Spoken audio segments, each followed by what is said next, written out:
Sa usapin ng rehabilitasyon o pagsasaayos ng mga daan sa National Highway na sakop ng mga LGU sa BARMM, tinanong ng news team kung maaari bang umaksyon ang local government unit tulad ng sitwasyon sa bungad ng Simoy Bridge at iba pang parte ng National Highway mula sa Sultan Kudarat patungong Matanog, Maguindanao del Norte.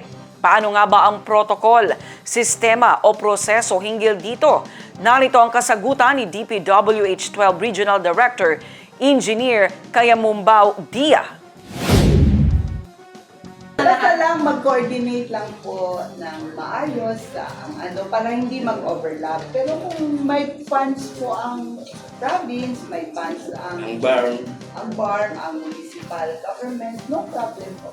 Ano lang po tayo. Pero nasa organic act po kasi yon na yung national roads within BARM and other major infra facilities or projects under pa rin sa national government. Section 37, Article 13 ng organic act. Kung yung LGU gusto nila mag-implement ng projects within sa area ng farm or along sa national highway, I think we cannot stop them. However, kailangan mag-coordinate din kami, yung LGU pati kami, so that wala kaming overlapping of funding.